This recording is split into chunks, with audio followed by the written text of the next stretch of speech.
그날 나는 모르는 남자가 한 여자에게 물벼락을 맞고 싸대기까지 맞게 만들었다. 아직도 그 남자의 놀란 표정이 생생하다. 하지만 그때는 몰랐다. 그 순간이 내 인생을 완전히 바꿀 거라는 걸. 사연 시작 전 구독 버튼 한 번만 꼭 눌러주세요. 일막 카페에서 만난 운명. 그날은 2025년 3월 5일 수요일 오후 3시였다. 강남역 근처에 있는 카페 모먼트에서 친구를 기다리고 있었다.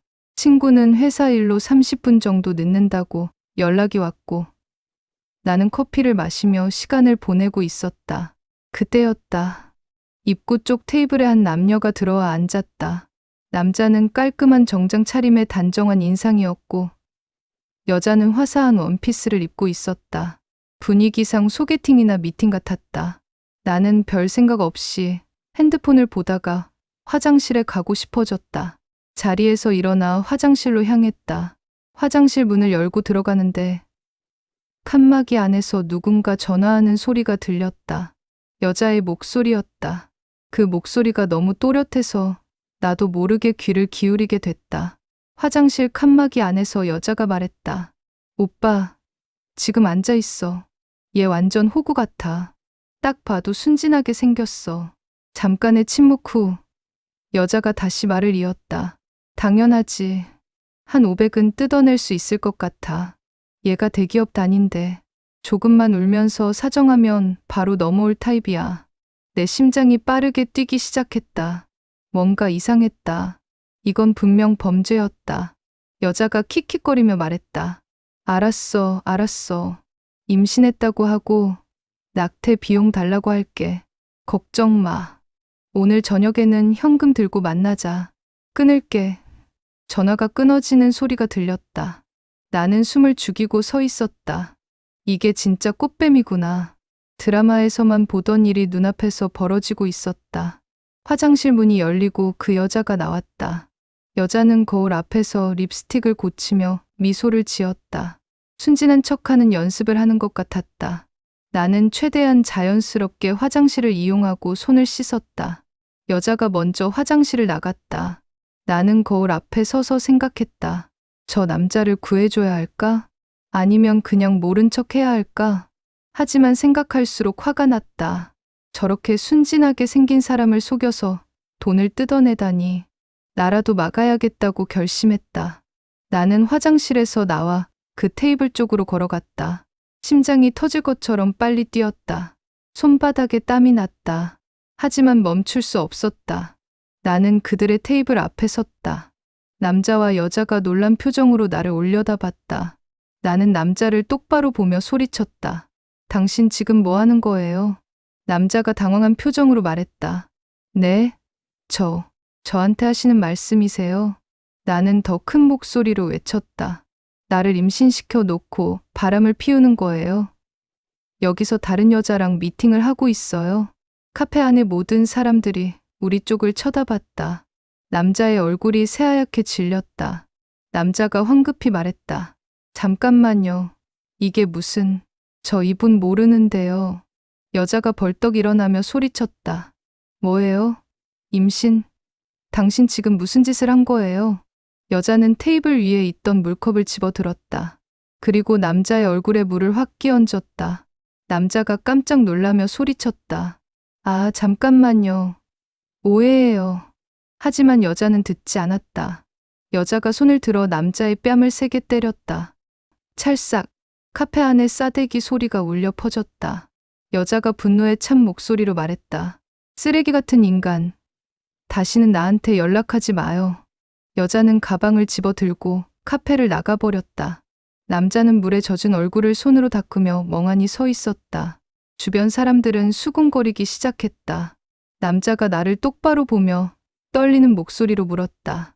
도대체 이게 무슨 짓이에요? 당신 누구예요? 나는 남자의 팔을 잡고 카페 밖으로 이끌었다. 사람들의 시선이 따가웠지만 신경 쓸 겨를이 없었다. 카페 밖 골목으로 나온 후 나는 남자에게 말했다. 저 여자 꽃뱀이에요. 화장실에서 전화하는 거 다 들었어요. 남자가 눈을 크게 뜨며 물었다. 네, 꽃뱀이요. 나는 고개를 끄덕이며 설명했다. 저 여자가 화장실에서 전화로 오빤데 한 500은 뜯어낼 수 있을 것 같다. 임신했다고 하고 낙태 비용 달라고 할 거다라고 말하는 걸 제가 직접 들었어요. 그래서 제가 먼저 그 계획을 망쳐버린 거예요. 남자의 표정이 충격에서 이해로 바뀌었다. 남자가 입을 벌린 채 말했다. 그럼 저를 구해주신 거예요? 나는 어깨를 으쓱하며 말했다. 뭐 그렇게 될 것 같네요. 남자가 깊게 한숨을 쉬며 말했다. 감사합니다. 정말 감사합니다. 전혀 몰랐어요. 남자는 젖은 정장을 손으로 털며 쓴웃음을 지었다. 남자가 진심 어린 목소리로 말했다. 정말 큰일 날 뻔했네요. 은인입니다. 정말 고마워요. 나는 손을 흔들며 말했다. 괜찮아요. 당연히 해야 할 일을 한 것뿐이에요. 남자가 명함을 꺼내려다가 주머니가 젖은 것을 보고 멈췄다. 남자가 난처한 표정으로 말했다. 명함이 다 젖었네요. 연락처라도 드릴게요. 나는 손을 저으며 말했다. 아니에요. 괜찮아요. 그냥 조심하세요. 남자가 다시 한번 고개를 숙이며 말했다. 정말 감사합니다. 꼭 은혜를 갚을게요. 나는 가볍게 손을 흔들고 카페로 돌아갔다. 그렇게 우리는 헤어졌다. 그때는 정말 몰랐다. 그 남자를 다시 만나게 될 거라는 것도, 그 사람이 내 인생을 바꿔놓을 거라는 것도. 2막 30만 원의 배신. 카페에서 그 남자와 헤어진 지 일주일이 지났다. 2025년 3월 12일 수요일.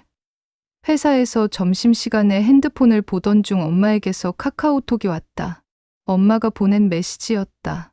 딸, 이번 주 토요일 대가족 모임 있는 거 알지? 고모네 가족들도 다 온대. 꼭 와야 해. 나는 한숨을 쉬며 답장을 보냈다. 알았어요, 엄마. 갈게요. 엄마가 바로 답장을 보냈다.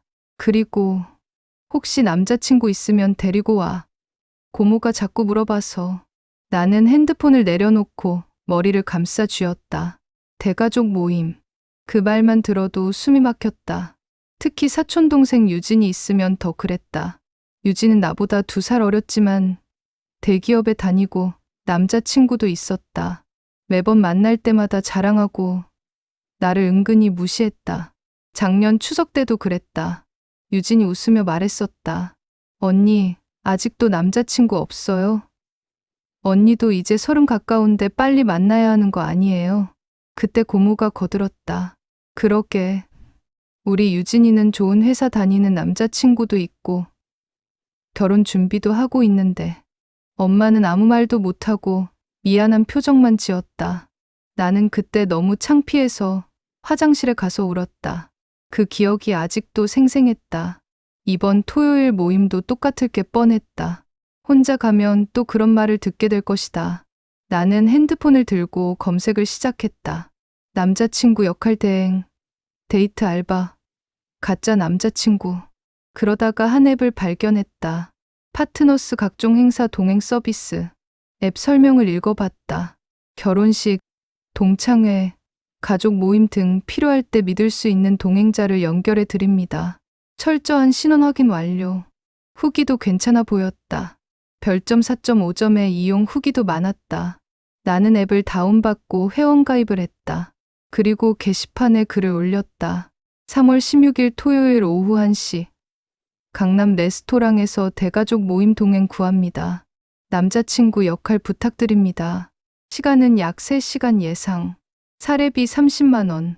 글을 올리고 10분도 안 돼서 쪽지가 왔다. 안녕하세요. 28세 남성입니다. 프로필 확인하시고 괜찮으시면 연락 주세요. 프로필을 확인했다. 사진은 깔끔하게 생긴 남자였고 평점도 4.8점이었다. 이용 후기도 친절하고 연기 잘해요. 자연스러워요. 같은 긍정적인 내용이 많았다. 나는 그 사람에게 쪽지를 보냈다. 네, 괜찮아 보이네요. 진행하고 싶습니다. 상대방이 바로 답장을 보냈다. 감사합니다. 그럼 선입금 30만 원 먼저 입금해 주시면 당일 뵙겠습니다. 계좌번호는 국민은행 1234억 5678만 9012입니다. 나는 잠깐 망설였다. 선입금? 좀 이상했지만 F기도 좋고 평점도 높았다. 나는 핸드폰 뱅킹으로 30만 원을 송금했다. 상대방이 입금 확인 후 답장을 보냈다. 입금 확인했습니다. 3월 16일 토요일 오후 12시 30분. 강남역 3번 출구에서 만나요. 당일 뵙겠습니다. 나는 안도의 한숨을 쉬었다. 이제 걱정 없이 모임에 갈 수 있을 것 같았다. 하지만 3월 15일 금요일 저녁 문제가 생겼다. 나는 그 사람에게 쪽지를 보냈다. 내일 만날 시간과 장소 다시 확인 부탁드립니다. 하지만 답장이 없었다. 1시간이 지나도 2시간이 지나도 답장이 없었다. 나는 불안해지기 시작했다. 앱에서 그 사람의 프로필을 다시 확인하려고 했다. 그런데 프로필이 사라져 있었다. 탈퇴한 회원입니다 라는 메시지만 떠 있었다. 심장이 쿵 내려앉았다. 나는 황급히 앱 고객센터에 문의를 남겼다. 하지만 자동응답만 왔다. 주말에는 상담이 불가합니다. 월요일에 순차적으로 답변 드리겠습니다. 나는 그 사람에게 문자를 보냈다. 혹시 프로필이 왜 사라진 건가요? 내일 만나는 거 맞죠? 하지만 문자는 읽히지도 않았다. 전화를 걸어봤다. 고객님이 발신하신 전화번호는 없는 번호입니다. 완전히 사기를 당한 것이었다. 나는 침대에 주저앉았다. 30만 원. 내게는 적지 않은 돈이었다.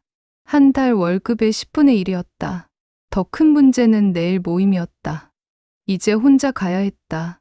또 유진한테 무시당하고 고모한테 핀잔 듣고 가족들 앞에서 창피를 당해야 했다. 나는 울고 싶었지만 눈물도 나오지 않았다. 그저 허탈했다. 3월 16일 토요일 아침. 모임 당일이 밝았다. 나는 거의 잠을 자지 못했다. 오전 10시에 일어나 씻고 옷을 입었다. 핸드폰을 보니 엄마에게서 문자가 와 있었다. 딸, 오늘 남자친구 데리고 온다며? 엄마 기대된다. 나는 어제 엄마한테 거짓말을 했다. 남자친구 데리고 간다고. 이제 와서 안 온다고 할 수도 없었다. 나는 집을 나서며 한숨을 쉬었다. 강남역으로 가는 지하철 안에서 나는 그 사기꾼에게 전화를 다시 걸었다. 당연히 연결되지 않았다. 나는 화가 나서 목소리를 높이며 혼잣말을 했다. 아, 진짜 30만 원이나 사기치고 연락도 안 되고. 이게 말이 돼? 강남역에 내려서 3번 출구로 나왔다. 오후 12시 30분. 약속 시간이었지만 당연히 아무도 없었다. 나는 출구 앞에 서서 핸드폰을 보며 사기꾼에게 문자를 보냈다. 30만 원이라도 돌려주세요. 제발요. 저한테 큰 돈이에요. 하지만 역시 읽히지 않았다. 나는 분노가 치밀어 올라 전화를 걸며 소리쳤다. 아, 진짜 양심도 없어? 사람이 그렇게 사는 거야? 그때였다. 뒤에서 누군가 말을 걸었다. 남자가 조심스럽게 물었다. 저기, 실례지만 혹시 무슨 일 있으세요? 나는 뒤돌아봤다. 그리고 눈이 커졌다. 그 남자였다. 일주일 전 카페에서 내가 구해준 바로 그 남자. 깔끔한 정장을 입고 서 있었다. 산막 예상치 못한 제안. 나는 그 남자, 일주일 전 카페에서 만난 그 사람을 멍하니 바라봤다. 남자가 미소를 지으며 말했다. 또 만나네요. 그때 정말 감사했어요. 나는 황급히 핸드폰을 내리며 말했다. 아, 네. 안녕하세요. 남자가 조심스럽게 물었다. 아까 전화하시는 거 들었는데 혹시 무슨 일 있으세요? 굉장히 화나신 것 같던데. 나는 얼굴이 화끈거렸다. 부끄러웠다. 하지만 이미 다 들켰으니 숨길 수도 없었다. 나는 한숨을 쉬며 말했다. 아, 사기를 당했어요. 30만 원이나. 남자가 놀란 표정으로 물었다. 사기요? 무슨 사기인데요? 나는 잠깐 망설이다가 솔직하게 말했다. 오늘 대가족 모임이 있는데요. 남자친구 역할을 해줄 사람을 앱으로 고용했는데 돈만 받고 연락이 끊겼어요. 남자가 눈을 깜빡이며 물었다. 남자친구 역할요? 나는 고개를 끄덕였다. 나는 자포자기한 심정으로 설명했다.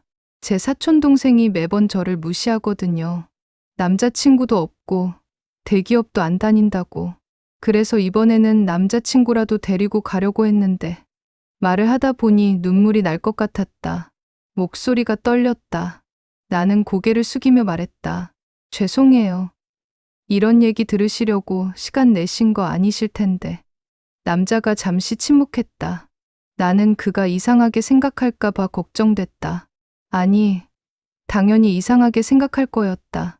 처음 보는 사람한테 이런 사적인 얘기를 털어놓다니. 하지만 남자는 전혀 다른 반응을 보였다. 남자가 진지하게 물었다. 그 모임이 몇 시인가요? 나는 고개를 들어 남자를 봤다. 나는 의아한 표정으로 대답했다. 네. 오후 1시요. 왜요? 남자가 미소를 지으며 말했다.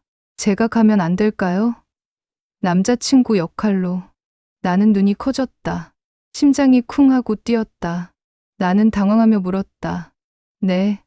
진심이세요? 남자가 고개를 끄덕이며 말했다. 일주일 전에 저를 구해주셨잖아요. 그 은혜를 갚고 싶었어요. 마침 제가 도울 수 있는 일이 생긴 것 같네요. 나는 믿을 수 없다는 표정으로 남자를 바라봤다. 세상에 이런 사람도 있구나. 모르는 사람을 위해 이렇게까지 해주다니. 나는 조심스럽게 물었다. 정말 괜찮으세요? 낯선 사람 가족 모임에 가시는 건데 불편하실 텐데요. 남자가 웃으며 말했다. 괜찮아요. 어차피 오늘 일정도 없었고 은혜를 갚을 수 있다면 기쁘게 도와드리고 싶어요. 나는 가슴이 뛰었다. 정말 이런 일이 일어날 수 있는 건가? 사기를 당해서 절망하고 있었는데 갑자기 구세주가 나타난 것 같았다. 하지만 동시에 걱정도 됐다. 나는 망설이며 물었다. 근데 제 가족들이 여러 가지 물어볼 텐데 괜찮으실까요? 어디 다니냐, 뭐 하냐, 연봉은 얼마냐, 그런 거요. 남자가 자신 있게 말했다. 걱정 마세요. 연기는 못해도 자연스럽게는 할 수 있어요. 그리고 저도 대기업 다니니까 직장 얘기는 자신 있어요. 나는 조금 안심이 됐다. 하지만 여전히 미안한 마음이 컸다. 나는 조심스럽게 말했다. 정말 감사한데 사례는 드려야 할 것 같아요. 제가 원래 30만 원 주기로 했었으니까. 남자가 손을 저으며 말했다. 아니에요. 괜찮아요. 돈은 필요 없어요. 그냥 은혜를 갚는다고 생각하면 돼요. 나는 눈시울이 뜨거워졌다. 이렇게 순수하고 착한 사람이 세상에 있다니. 나는 진심으로 감사를 표하며 말했다. 정말, 정말 감사합니다.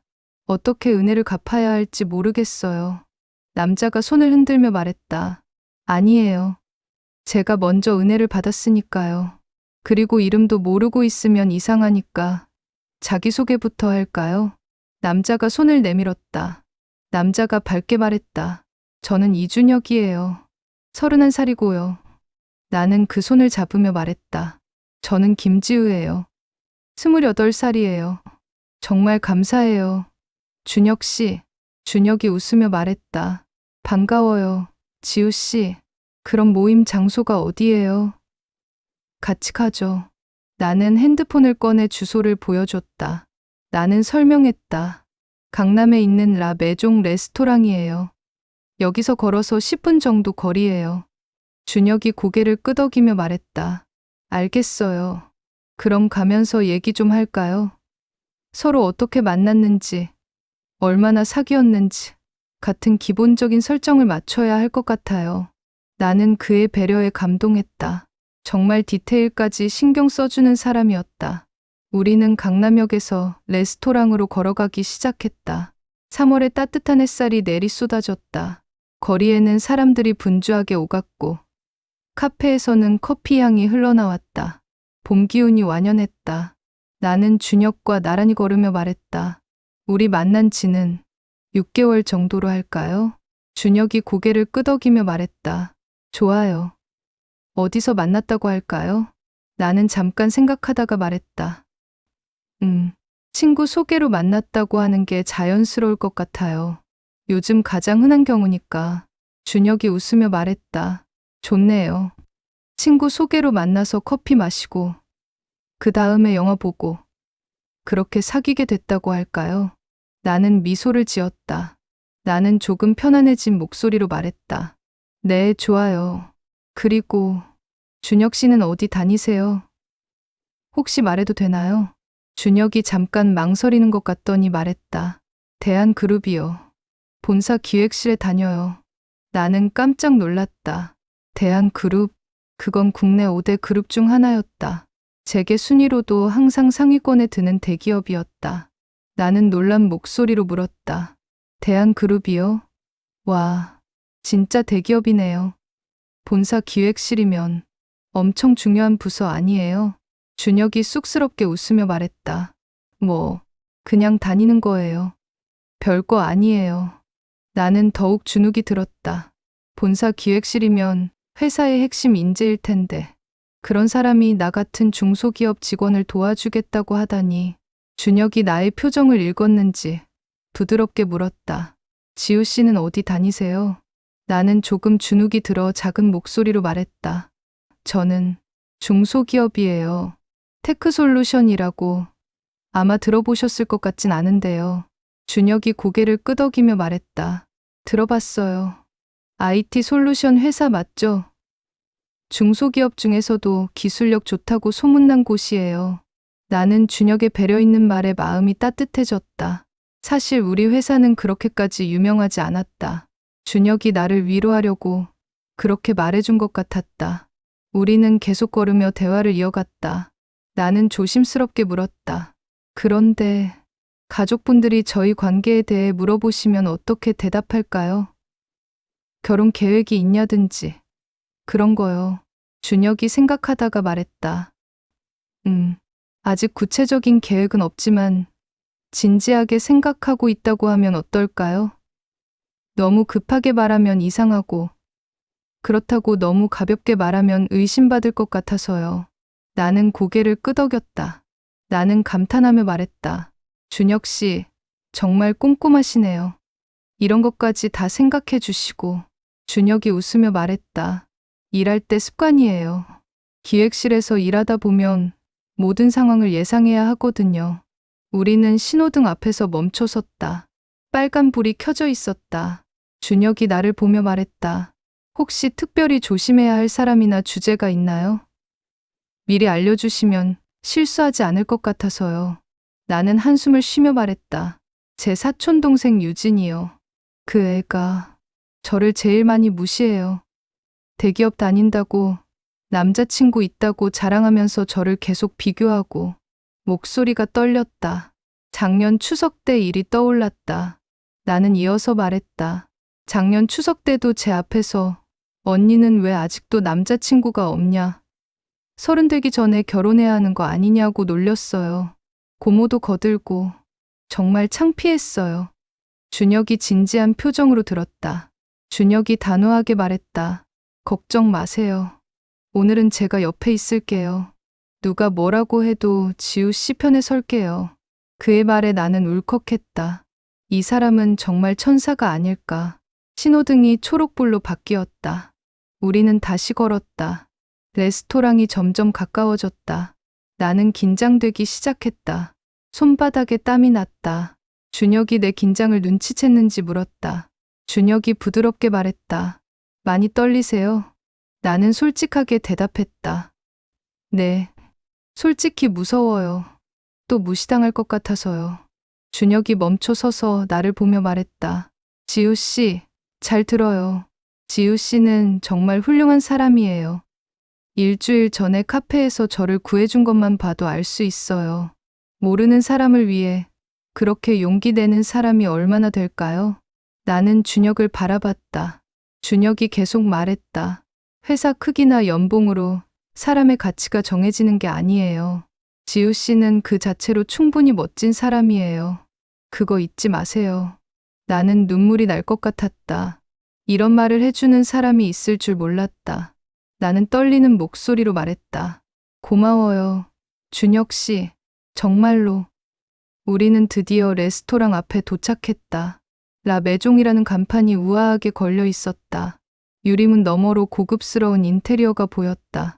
샹들리에가 반짝이고 하얀 식탁보가 깔린 테이블들이 정갈하게 놓여 있었다. 크림색 벽지와 금색 액자들이 고급스러운 분위기를 자아냈다. 나는 심호흡을 했다. 가슴이 두근거렸다. 긴장됐다. 준혁이 내 어깨를 가볍게 두드리며 말했다. 준혁이 미소 지으며 말했다. 괜찮아요. 제가 옆에 있을게요. 힘들면 언제든 신호 주세요.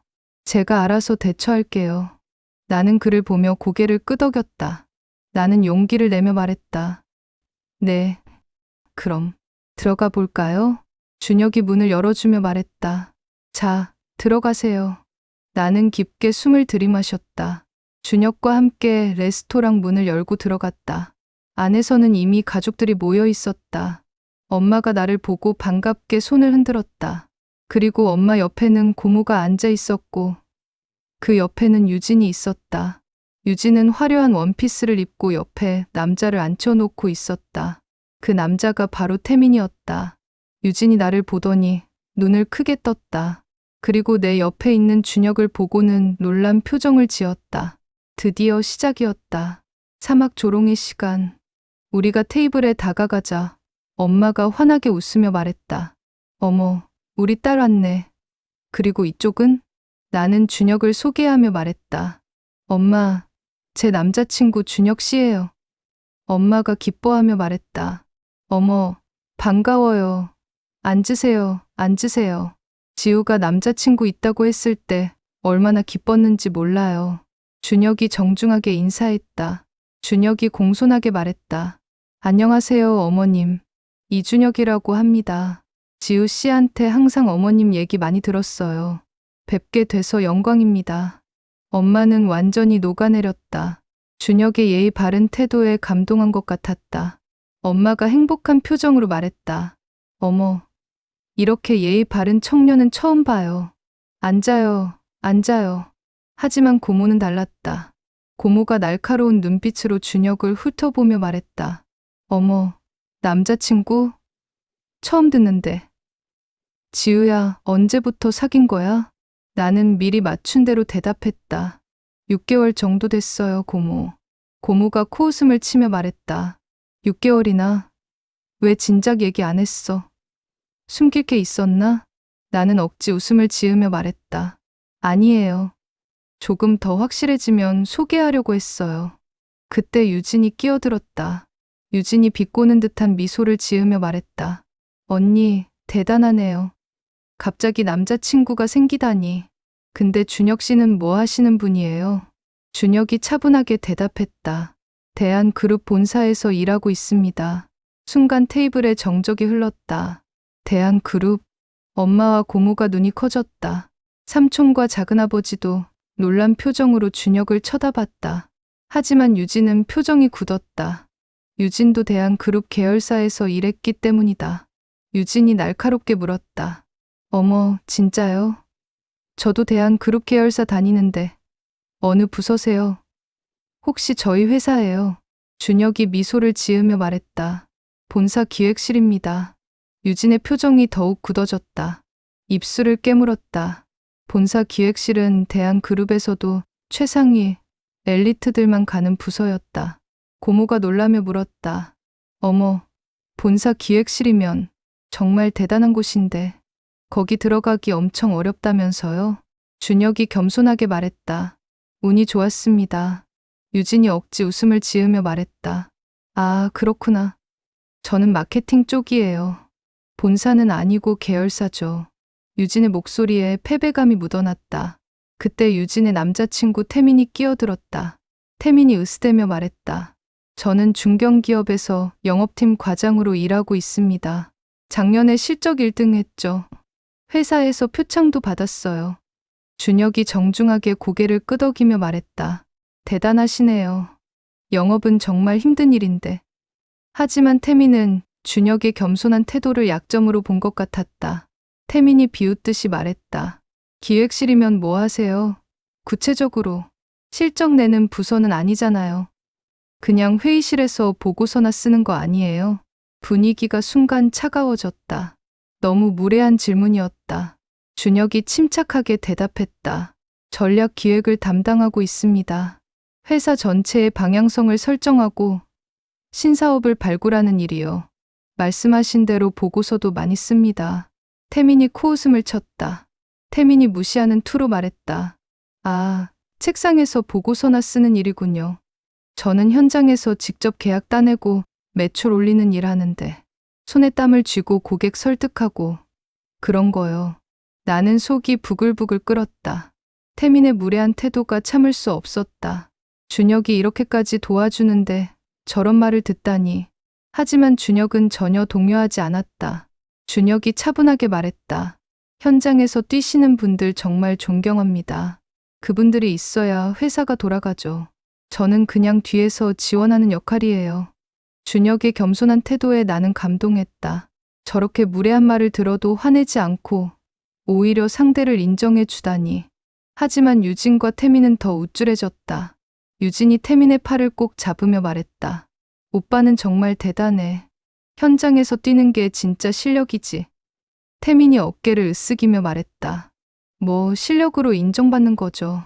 고모가 자랑스럽게 말했다. 우리 태민이는 정말 능력 있어. 연봉도 높고. 유진이 나를 보며 달콤한 목소리로 물었다. 언니, 그나저나 언니는 아직 그 회사 다니세요? 테크솔루션이었나? 나는 고개를 끄덕였다. 나는 담담하게 대답했다. 아직 다니고 있어. 유진이 동정하는 척하며 말했다.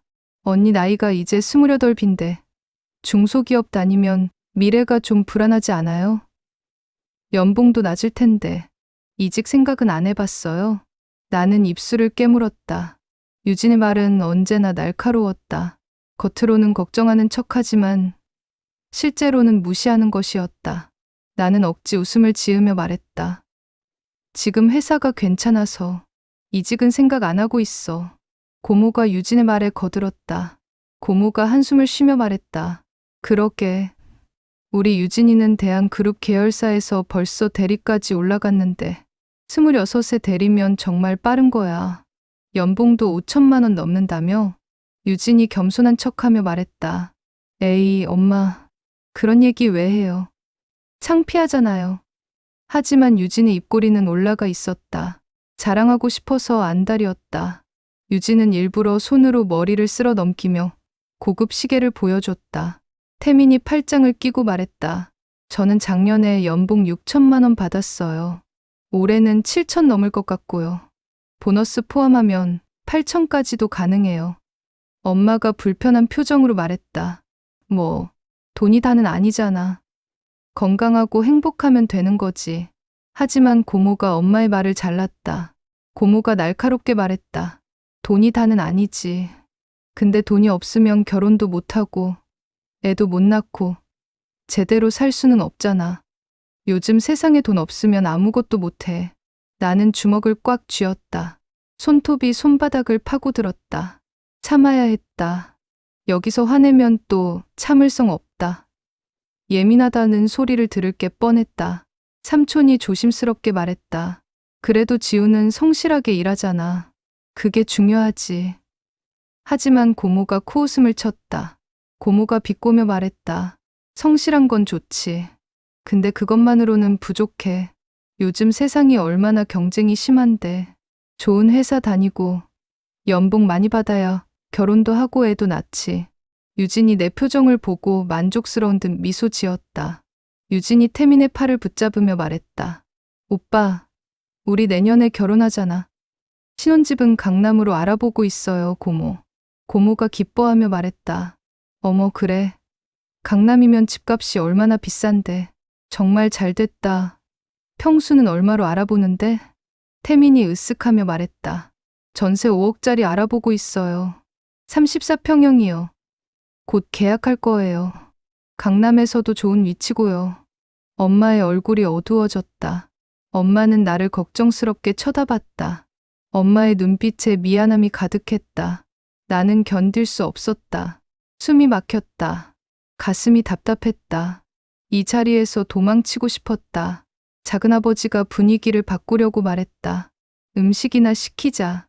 다들 배고프실 텐데. 하지만 고모는 멈추지 않았다.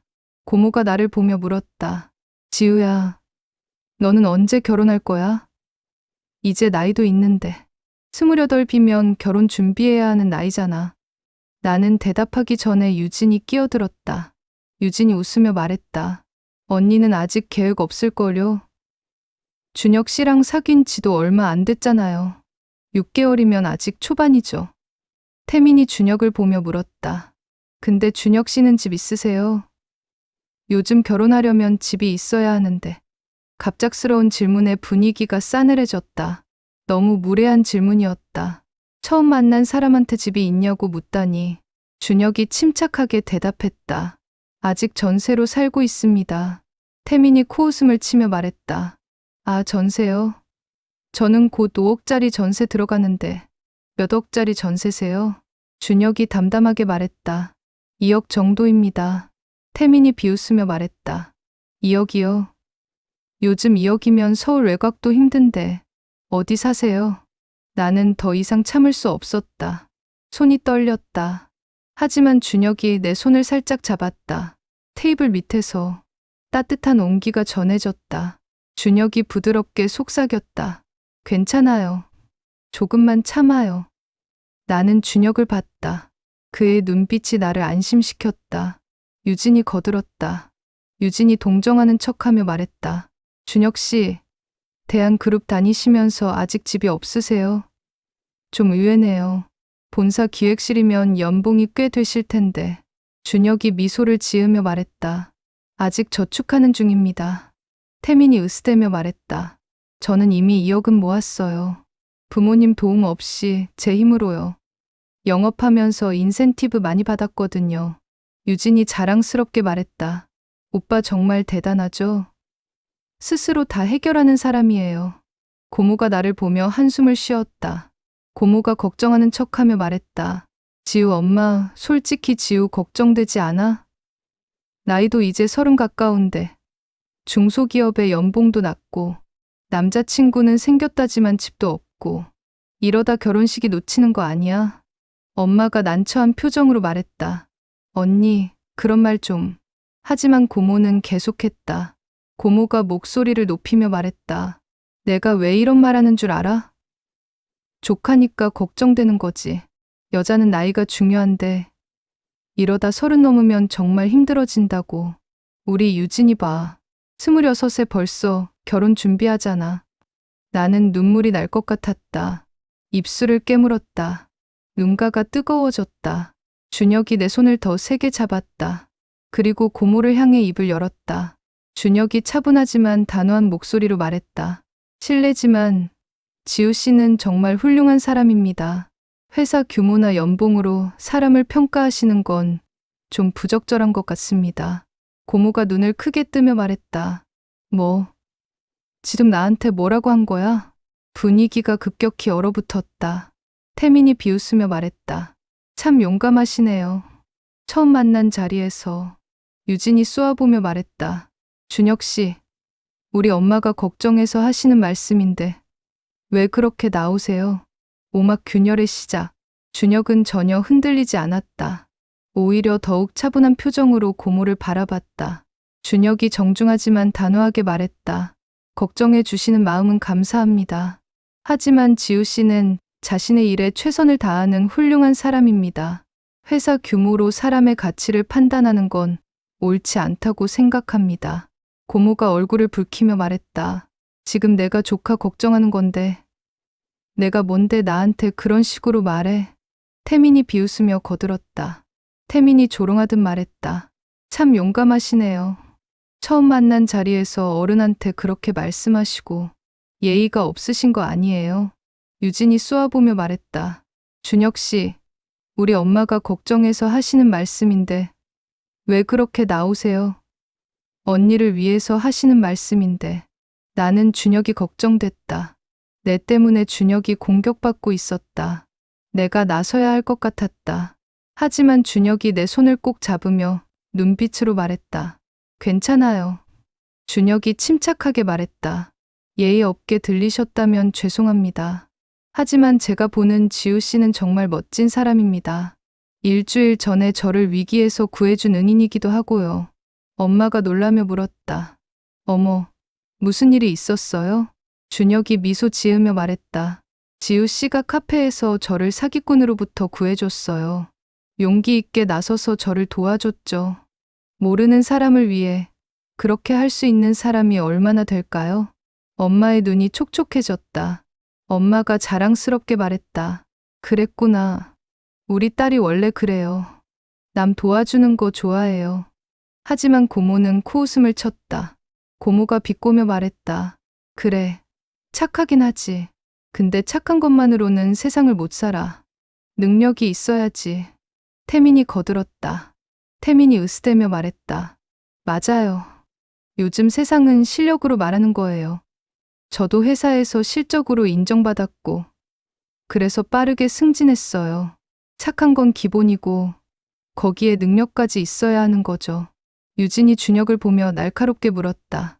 그나저나 준혁 씨, 대한그룹 본사 기획실이라고 하셨는데, 저희 회사 본사 맞으세요? 대한그룹 본사요? 준혁이 고개를 끄덕이며 말했다. 네, 맞습니다. 유진의 표정이 복잡해졌다. 질투와 의심이 섞인 표정이었다. 유진이 의심스럽게 물었다. 그럼 혹시 몇 층에서 근무하세요? 본사는 강남 타워에 있잖아요. 준혁이 담담하게 대답했다. 33층입니다. 유진이 눈을 크게 떴다. 33층은 대한그룹 본사에서도 최상층이었다. 경영진과 핵심 임원들이 있는 층이었다. 유진이 믿기지 않는다는 표정으로 물었다. 33층이요, 거긴. 임원진 계신 곳 아니에요? 준혁이 미소를 지으며 말했다. 기획실이 그쪽에 있습니다. 태민이 끼어들었다. 태민이 비웃으며 말했다. 33층에 있다고 대단한 건 아니죠. 어차피 직급은 뭐예요? 대리, 과장? 준혁이 잠깐 망설이더니 말했다. 직급은 중요하지 않은 것 같은데요. 태민이 승리한 표정을 지으며 말했다. 아, 직급 말하기 부끄러우신 거예요? 저는 과장이거든요. 28배 과장 달았어요. 유진이 자랑스럽게 말했다. 오빠 정말 대단하죠. 동기들 중에서 제일 빨리 승진했어요. 고모가 흐뭇하게 말했다. 우리 태민이가 얼마나 능력 있는데. 회사에서 인정받는 사람이야. 나는 답답했다. 준혁은 전혀 자랑하지 않지만 저 사람들은 자기들 얘기만 하고 있었다. 삼촌이 조심스럽게 물었다. 준혁 씨, 연봉은 어느 정도 되세요? 요즘 대기업 연봉이 궁금하네요. 준혁이 난처한 표정을 지으며 말했다. 죄송한데 연봉 얘기는 좀.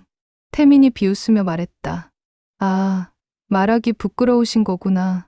대기업이라고 다 연봉이 높은 건 아니니까. 기획실은 인센티브도 없을 테고. 태민이 으스대며 계속 말했다. 저는 작년에 인센티브만 2천만 원 받았어요. 기본급이 4천만 원이니까 총 6천만 원이었죠. 올해는 7천 넘을 것 같아요. 유진이 거들었다. 유진이 준혁을 보며 말했다. 준혁 씨는 어느 대학 나오셨어요?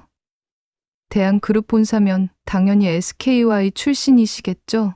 준혁이 담담하게 대답했다. 네, SKY 중 한 곳입니다. 유진이 억지로 웃으며 말했다. 아, 그렇구나. 저도 SKY 나왔거든요. 혹시 우리 같은 학교일 수도 있겠네요. 태민이 끼어들었다. 태민이 자랑스럽게 말했다. 저도 인서울 대학 나왔어요. 물론 SKY는 아니지만 그래도 괜찮은 학교죠. 고모가 자랑했다. 태민이가 학점도 좋았어. 장학금도 받고. 그때 유진이 나를 보며 말했다. 유진이 비꼬듯이 말했다. 언니는 어디 나왔더라? 지방대였죠? 나는 얼굴이 화끈거렸다. 나는 지방 국립대를 나왔다. 좋은 학교였지만 서울에 있는 대학이 아니었다. 나는 작은 목소리로 대답했다. 지방 국립대. 유진이 동정하는 척하며 말했다. 아, 그렇구나. 요즘은 서울에 있는 대학이 취업에 유리한데 언니도 서울로 올 걸 그랬어요. 고모가 한숨을 쉬며 말했다. 그러니까 지금 중소기업 다니는 거지. 학벌이 중요한데. 엄마가 참지 못하고 말했다. 언니, 지우가 얼마나 열심히 공부했는데요. 지방대라도 국립대고 성적도 좋았어요. 하지만 고모는 듣지 않았다. 고모가 쏘아붙였다. 성적 좋은 건 당연한 거 아니야? 그래도 서울대, 연대, 고대를 가야 나중에 좋은 회사 가지. 우리 유진이 봐. SKY 나와서 대한그룹 들어갔잖아. 나는 눈물이 날 것 같았다. 내가 얼마나 열심히 공부했는데. 밤새워 공부하고 장학금 받으려고 노력했는데. 그게 다 무시당하는 기분이었다. 준혁이 단호하게 말했다. 준혁이 차갑게 말했다. 학벌로 사람을 평가하는 건 정말 잘못된 겁니다. 지우 씨는 자신의 위치에서 최선을 다하고 있고 그게 가장 중요한 겁니다. 태민이 비웃으며 말했다. 뭐 그렇게 생각하실 수도 있죠. 근데 현실은 달라요. 학벌 없으면 기회도 안 오고 연봉도 낮고 그게 현실이에요. 유진이 준혁을 날카롭게 쳐다보며 말했다. 유진이 의심 가득한 목소리로 말했다. 준혁 씨, 저 궁금한 게 있는데요. 대한그룹 본사 33층 기획실이라고 하셨는데 혹시 거기 팀장님 성함이 어떻게 되세요? 준혁이 잠깐 멈칫했다. 그리고 담담하게 대답했다. 준혁이 조용히 말했다. 죄송한데 회사 내부 정보는 말씀드리기 어려울 것 같습니다. 태민이 득이양양하게 웃으며 말했다. 아, 답을 못 하시네요. 혹시 거짓말하신 거 아니에요? 대한그룹 본사 다닌다고?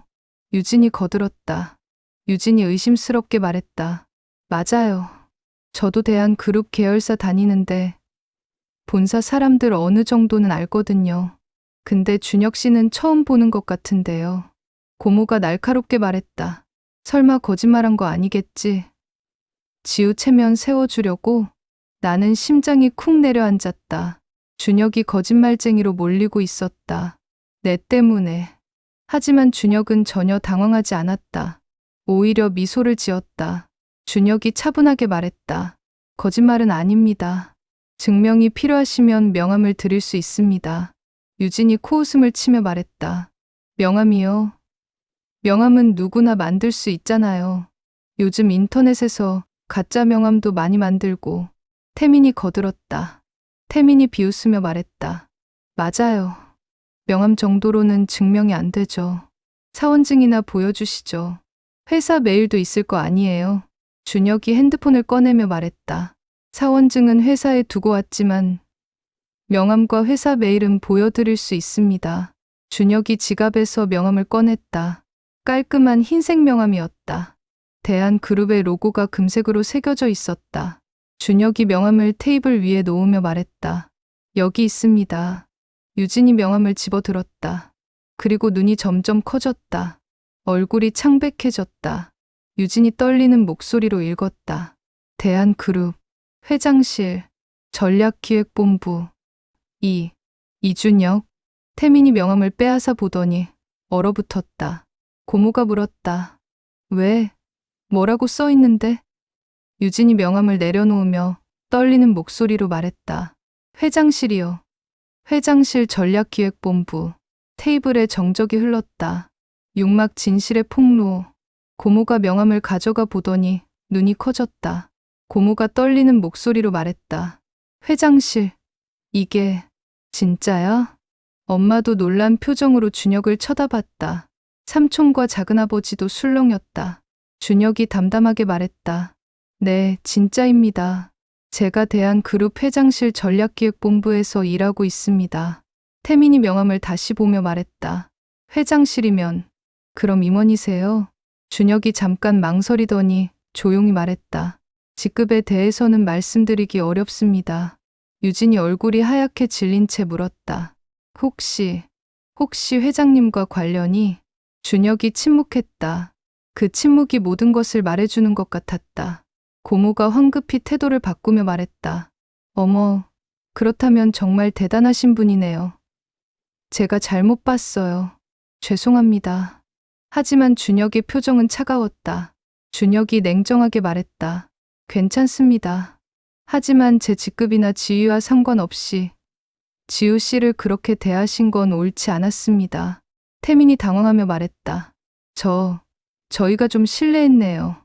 죄송합니다. 유진도 급하게 말했다. 언니, 미안해요. 제가 좀 오해했어요. 하지만 나는 화가 났다. 준혁의 신분을 알고 나서야 태도를 바꾸다니. 나는 참았던 말을 꺼냈다. 나는 떨리는 목소리로 말했다. 유진아, 너 지금 준혁 씨가 대단한 사람이라는 걸 알고 나서야 태도 바꾸는 거야? 아까는 그렇게 무시하더니? 유진이 당황하며 말했다. 언니, 그게 아니라. 나는 계속 말했다. 나는 목소리를 높이며 말했다. 아까 나한테 한 말들 다 기억나. 중소기업 다닌다고, 나이 많다고, 결혼 못한다고. 그렇게 무시하더니 지금은? 고모가 당황하며 말했다. 지우야, 진정해. 우리가 걱정해서 한 말이잖아. 나는 웃음이 나왔다. 나는 비웃으며 말했다. 걱정? 그게 걱정이었어요. 고모는 맨날 유진이만 자랑하고 저는 무시했잖아요. 작년 추석 때도 그랬고, 그 전 설날에도 그랬어요. 엄마가 내 팔을 잡으며 말했다. 지우야, 그만해. 하지만 나는 멈출 수 없었다. 쌓였던 게 너무 많았다. 준혁이 내 어깨를 가볍게 두드리며 말했다. 준혁이 조용히 말했다. 지우 씨, 제가 할게요. 나는 준혁을 봤다. 그의 눈빛이 단호했다. 준혁이 유진을 보며 말했다. 유진 씨, 한 가지 여쭤보고 싶은 게 있습니다. 작년 11월에 회사 기밀 자료가 외부로 유출된 사건, 기억하시나요? 유진의 얼굴이 굳어졌다. 유진이 떨리는 목소리로 말했다. 그건 무슨 말씀이세요? 준혁이 차갑게 말했다. 대한그룹 마케팅 본부에서 신제품 출시 정보가 경쟁사로 넘어간 사건입니다. 회사에서 내부 조사 중인 걸로 알고 있는데요. 유진이 창백해졌다. 태민이 끼어들었다. 태민이 급하게 말했다. 그게 유진이랑 무슨 상관이에요? 준혁이 태민을 보며 말했다. 태민 씨도 관련이 있으실 겁니다. 그 정보를 태민 씨 회사 쪽으로 넘긴 것으로 파악됐거든요. 테이블이 술렁였다. 고모가 황급히 말했다. 무슨 소리예요? 우리 유진이가 그럴 리 없어요. 준혁이 핸드폰을 꺼내며 말했다. 증거가 있습니다. 회사 내부 조사팀에서 메신저 기록을 복구했는데 유진 씨와 태민 씨의 대화 내용이 나왔습니다. 유진이 떨리는 목소리로 말했다. 그건 증거가 될 수 없어요. 준혁이 차갑게 말했다. 충분히 증거가 됩니다. 회사 정보를 외부에 유출한 건 부정경쟁방지법 위반이고 횡령죄로도 기소될 수 있습니다. 태민의 얼굴이 하얗게 질렸다. 준혁이 계속 말했다. 그리고 태민 씨, 아까 연봉 6천만 원이라고 하셨죠? 작년에 인센티브 2천만 원 받았다고? 태민이 당황하며 말했다. 네, 그게 왜요? 준혁이 냉정하게 말했다. 제가 알기로 태민 씨 회사 영업팀 과장 평균 연봉은 4,500만 원입니다. 그리고 태민 씨는 작년에 실적 부진으로 경고, 처분을 받으신 걸로 알고 있는데요. 태민이 얼어붙었다. 준혁이 계속 폭로했다. 인센티브 2천만 원은 거짓말이고 실제로는 기본금만 받으셨죠. 게다가 회사 법인카드를 사적으로 사용한 기록도 있습니다. 총 300만 원 정도요. 고모가 당황하며 말했다. 이게 무슨 소리예요? 준혁이 담담하게 설명했다. 제가 대한그룹 회장실에 있다 보니 계열사나 협력사 정보를 볼 수 있습니다. 태민 씨 회사는 저희 협력사 중 하나거든요. 태민이 떨리는 목소리로 말했다. 그건 개인정보 아니에요. 어떻게 그걸? 준혁이 차갑게 말했다. 공개된 정보는 아니지만 회사 내부에서 협력사 관리를 위해 필요한 정보입니다. 법인카드 오용건은 이미 감사팀에서 파악하고 있을 겁니다. 유진이 눈물을 글썽이며 말했다. 유진이 떨리는 목소리로 말했다. 준혁 씨, 제발. 이건 너무하는 거 아니에요. 준혁이 단호하게 말했다. 너무한 건 유진 씨와 태민 씨입니다. 지우 씨를 그렇게 무시하고 거짓말로 자신을 포장하고 심지어 회사 기밀까지 유출했잖아요. 고모가 급하게 말했다. 잠깐만요. 이건 가족끼리 조용히 해결할 문제예요. 밖에 알릴 필요 없잖아요. 준혁이 냉정하게 말했다. 이미 회사 감사팀에서 조사 중입니다. 다음 주 월요일에 유진 씨와 태민 씨 모두 감사팀 출석 요청을 받으실 겁니다. 유진이 울음을 터뜨렸다. 유진이 울며 말했다. 언니, 미안해. 정말 미안해. 하지만 나는 차가웠다. 이제 와서 미안하다고? 나는 냉정하게 말했다. 유진아, 나한테 미안하다는 말 하지 마. 넌 진심으로 미안한 게 아니라 내가 곤란해져서 미안하다고 하는 거잖아. 태민이 황급히 준혁에게 말했다. 태민이 떨리는 목소리로 말했다. 준혁 씨, 제발 한 번만 봐주세요. 제가 정말 잘못했어요. 다시는 안 그럴게요. 준혁이 차갑게 말했다. 저한테 빌 일이 아닙니다. 회사에 빌어야죠. 그리고 지우 씨한테도요. 엄마가 난처한 표정으로 말했다. 준혁 씨, 그래도 가족인데 조용히 넘어갈 수는 없을까요? 준혁이 엄마를 보며 정중하게 말했다. 준혁이 차분하게 설명했다. 어머님, 죄송하지만 이건 제가 결정할 수 있는 문제가 아닙니다. 이미 회사 감사팀이 움직이고 있고 법적인 문제도 있습니다. 부정경쟁방지법 위반은 3년 이하의 징역 또는 3억 원 이하의 벌금형에 처해질 수 있습니다. 고모가 얼굴이 하얗게 질리며 말했다. 3년 징역이요? 벌금 3억 원이요? 준혁이 고개를 끄덕이며 말했다. 네, 회사 기밀을 외부로 유출한 건 중대한 범죄입니다. 게다가 태민 씨의 법인카드 오용건까지 합쳐지면 형량이 더 늘어날 수 있습니다. 삼촌이 조심스럽게 물었다. 그럼 정말 감옥에 갈 수도 있다는 거예요? 준혁이 무겁게 말했다. 회사가 형사 고소를 진행하면 그럴 가능성이 높습니다. 유진이 바닥에 주저앉으며 울었다. 유진이 울며 소리쳤다. 싫어. 나 감옥 못 가. 엄마 어떡해. 고모도 눈물을 흘리며 말했다. 우리 유진이가 감옥에 가다니. 이게 무슨 일이야. 태민도 얼굴이 창백해진 채 말했다. 저도 회사에서 잘릴 거예요. 이력에 범죄 기록 남으면 다시는 취직 못해요. 나는 복잡한 심정이었다. 한편으로는 속이 시원했다. 그동안 나를 무시하고 괴롭혔던 사람들이 벌을 받는 것 같았다. 하지만 동시에 불쌍하기도 했다. 결국 가족이었으니까. 준혁이 나를 보며 조용히 물었다. 준혁이 부드럽게 말했다. 지우 씨, 어떻게 하고 싶으세요?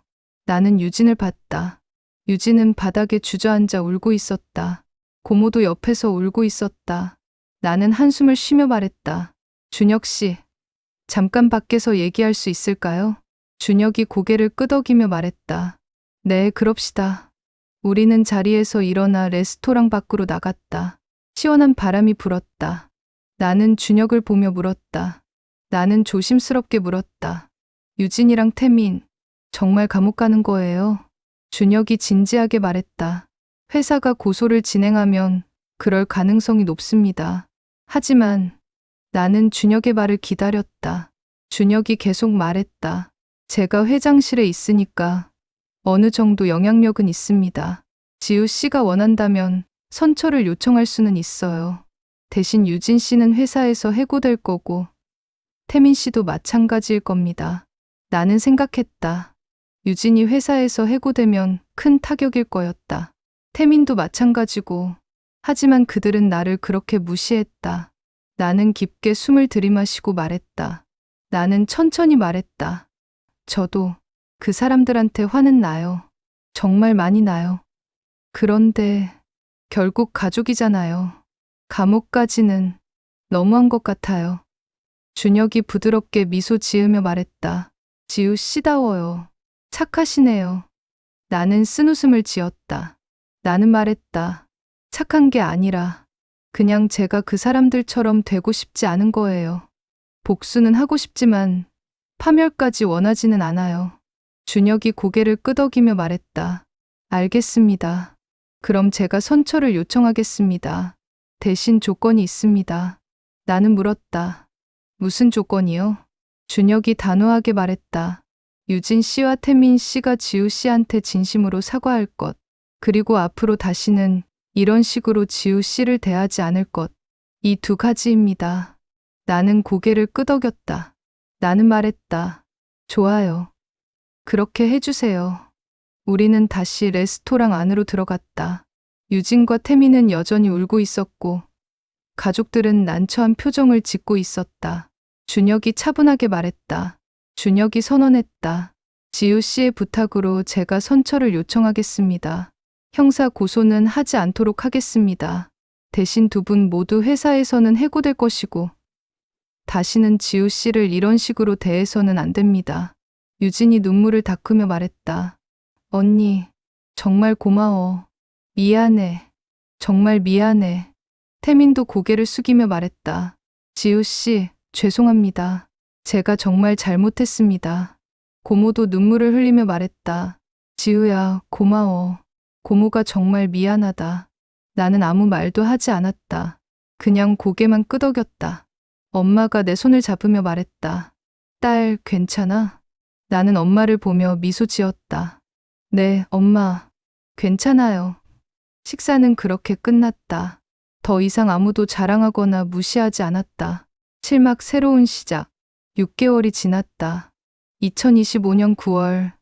가을이 시작되는 계절이었다. 나는 한강공원 벤치에 앉아 있었다.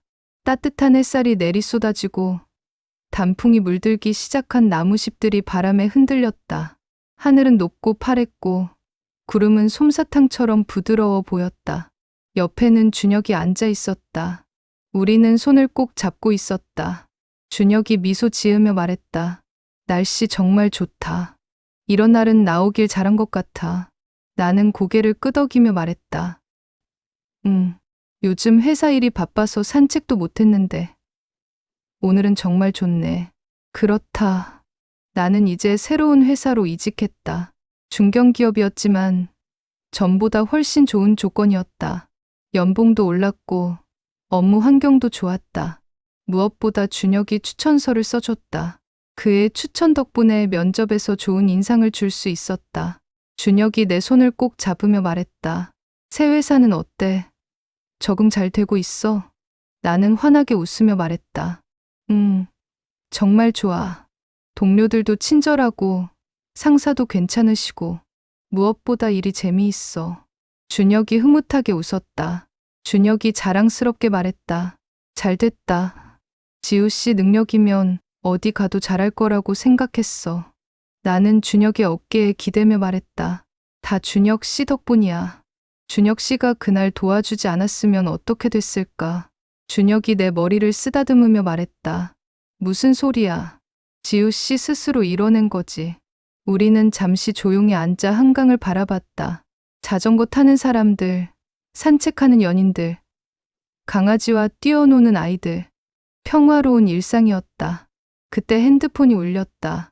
엄마에게서 온 문자였다. 딸, 오늘 저녁에 집에 올 수 있어?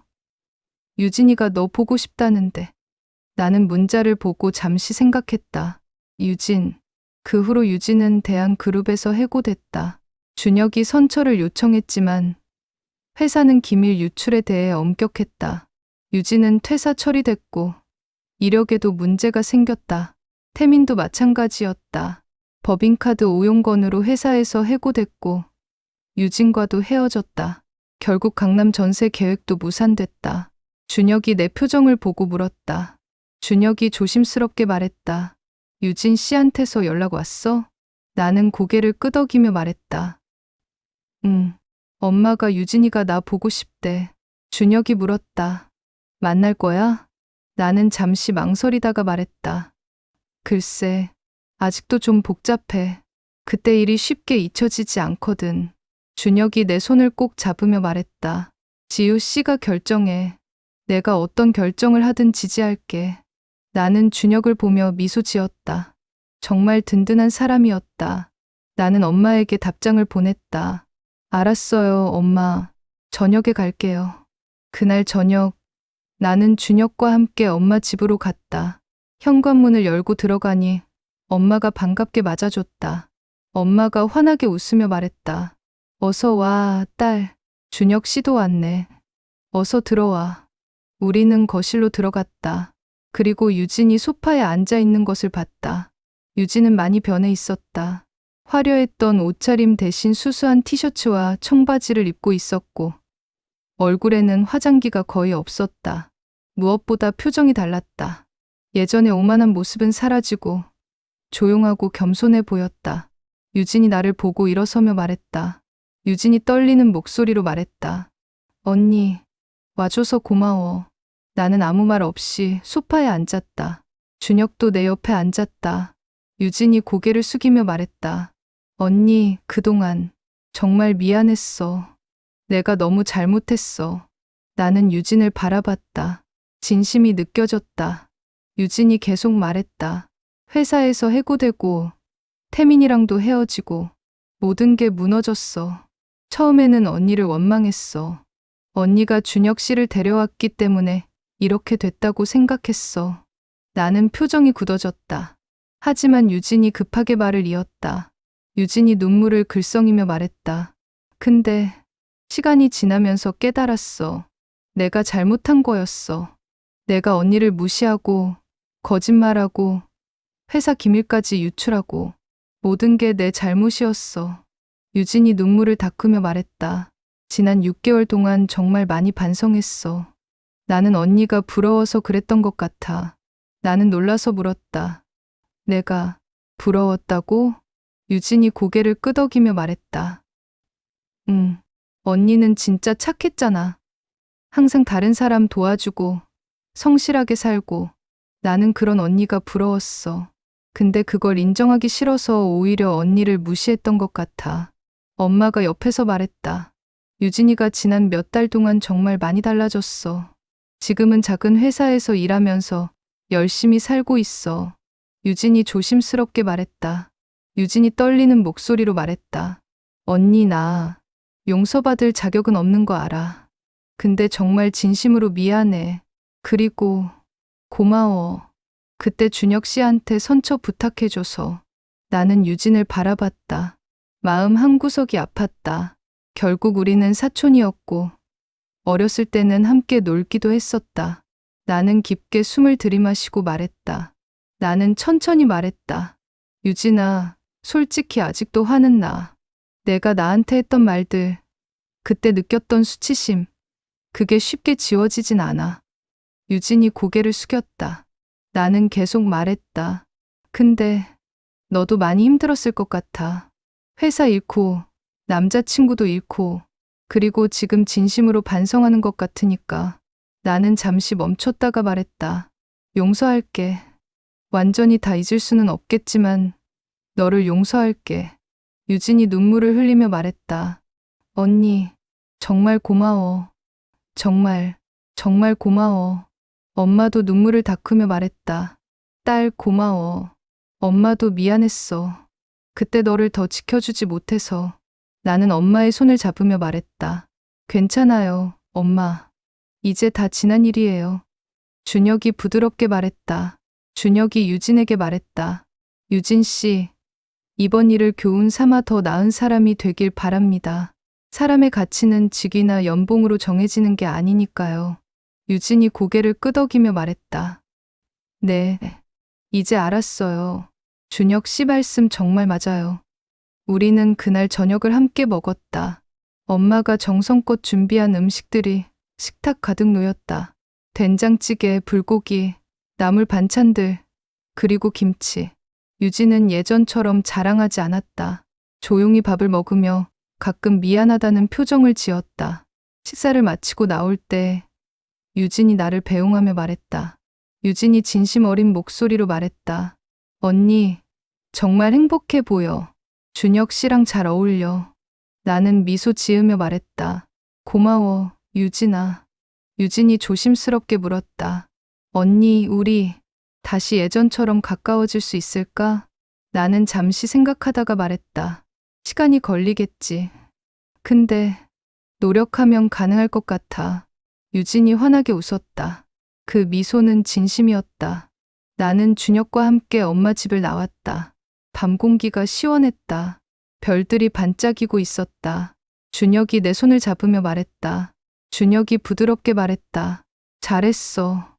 용서하는 게 쉽지 않았을 텐데. 나는 고개를 끄덕이며 말했다. 쉽지는 않았어. 근데 마음이 편해진 것 같아. 계속 화내고 있는 것보다는. 준혁이 웃으며 말했다. 그게 바로 지우 씨야.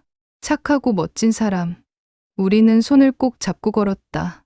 거리에는 가로등이 켜져 있었고 가을바람이 불었다. 나는 준혁을 보며 물었다. 나는 조심스럽게 물었다. 준혁아, 우리 앞으로 어떻게 될 것 같아? 준혁이 멈춰 서서 나를 보며 말했다. 어떻게 되길 바라? 나는 부끄럽지만 솔직하게 말했다. 나는 준혁이랑 계속 함께 있고 싶어. 준혁이 환하게 웃으며 말했다. 나도 그래. 사실 오늘 할 얘기가 있었어. 준혁이 주머니에서 작은 상자를 꺼냈다. 내 심장이 빠르게 뛰기 시작했다.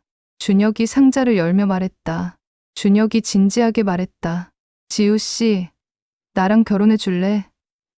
정식으로 프로포즈하고 싶어. 상자 안에는 반짝이는 반지가 있었다. 나는 눈물이 날 것 같았다. 나는 떨리는 목소리로 말했다. 그럴게. 나도 준혁이랑 결혼하고 싶어. 준혁이 반지를 내 손가락에 끼워줬다. 그리고 나를 꼭 안아줬다. 우리는 그렇게 한참을 안고 있었다. 별들이 우리를 축복하는 것 같았다. 일주일 후, 우리는 다시 대가족 모임을 가졌다. 이번에는 분위기가 완전히 달랐다. 고모도 많이 달라져 있었다. 고모가 나에게 다가와 말했다. 고모가 미안한 표정으로 말했다. 지우야, 고모가 정말 미안했다. 그동안 너를 너무 함부로 대했어. 나는 고개를 끄덕이며 말했다. 괜찮아요, 고모. 이제 다 지난 일이에요. 고모가 눈물을 글썽이며 말했다.